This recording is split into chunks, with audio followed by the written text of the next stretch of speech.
Hey, what's up? I'm here with WWE's 2008 Great American Bash predictions video, so let's go right to it. First match we have is Natalya versus Michelle McCool, and it's a singles match for the WWE Divas Championship. Pretty straightforward match, I think. I think you're going to see Natalya come out with the win and become the first WWE Divas Champion, just simply because she's a pretty dominant figure on SmackDown. And if you don't know about the championship, it was created by Teddy Long, and it's a new championship to SmackDown. So for that, I think you're going to see Natalya come out with the win. Next match we have is Matt Hardy versus Shelton Benjamin, a singles match for the WWE United States Championship. Again, I think you're going to see Matt Hardy retain his championship because, you know, he's a really popular face and he's a crowd favorite. Unfortunately for Shelton Benjamin, I think he's jobbing in this case, and I really hope I'm wrong about that because, you know, I would love to see Benjamin become a champion of anything again. He has such great wrestling ability, and he's so underappreciated in the WWE among, it seems like, I guess, the people who are, you know, writers and staff and everything.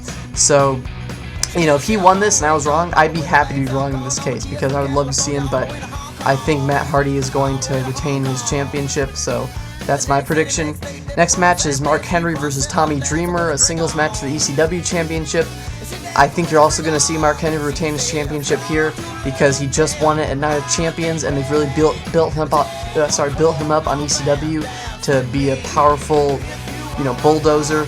And I just don't know if Dreamer can, at this point in his career, still hold a championship. I'd love to see it on him, but I just think they're going to have Mark Henry retain it. So he's my prediction.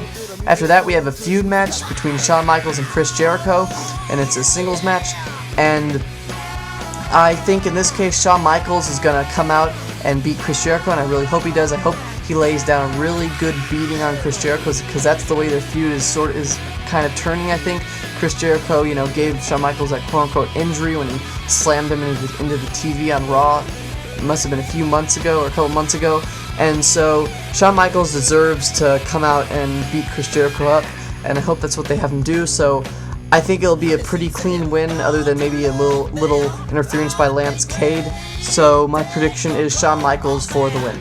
And after that, we have a huge match, four separate teams competing for the WWE Tag Team Championships, which are currently held by Morrison and The Miz, and I think Morrison and The Miz will retain their championships despite their opposition because personally I think their opposition isn't very challenging. I think the only team that maybe poses a threat is Hawkins and Ryder, and I just think that Morrison and The Miz at this point are still going to retain. And you know, I mean, the way the Tag Team Championships has kind of been thrown in the gutter in my opinion, so I really couldn't care less. But, you know, you might see a good match. I think the only reason the other teams won't have a chance, Jesse and Festus, you know, they're a good team. They really only are powerful when Festus is in the ring, because when Jesse comes in, it's usually at the point in the match where the face starts getting their ass kicked, and that's where Jesse kind of comes in. So, and then the other team, Finlay and Hornswoggle, I think at some point you could see Finlay get a championship again, but I just don't think he'll do it with Hornswoggle on his team. He needs to get someone else. Because I don't think the WWE would push someone Hornswoggle's size is, and I don't think Hornswoggle is a really believable tag team champion. So I see Morrison and The Miz retaining that. Next match, we have John Cena versus JBL in a New York City parking lot brawl. I really think we're going to see John Cena win just because they really always push John Cena in pay-per-views, because even if he loses, he still gives a quote-unquote good match.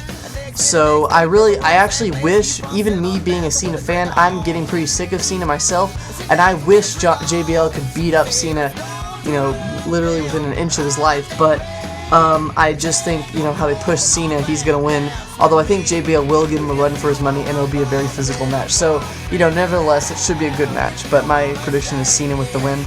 Then after that, we come to CM Punk versus Batista in a singles match for the World Heavyweight Championship. I think they're going to have CM Punk retain here just because he won it at the Monday Night Raw after Night of Champions, and he really hasn't had it for that long. But it should be a good match, and I think eventually Batista will win the World Heavyweight Championship. I just don't see it being here. So my prediction for this is CM Punk, and I'm also looking for it to be a very physical match. And then we come to the last match of the night, with is Triple H versus Edge, a singles match for the WWE Championship.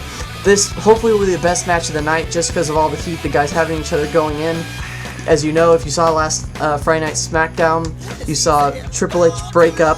It looked like La Familia and Edge's marriage with Vicky. It was the marriage edition of SmackDown, but Triple H came out at the end and showed Edge cheating, so Triple H pretty much broke up Edge's marriage, and so Edge has that to go into the match, and Triple H, of course, just is a face, so being a face, he hates the heel, and that's always good.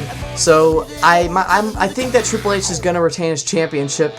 I mean, there's a possibility they could put it on Edge just because to build him up as a powerful heel, but I just think they're going to leave it on Triple H. Also because Triple H probably has some influence with the writers, and I think he's just going to leave him on himself for a little bit longer. So my prediction for that is Triple H, although it should be a very good match.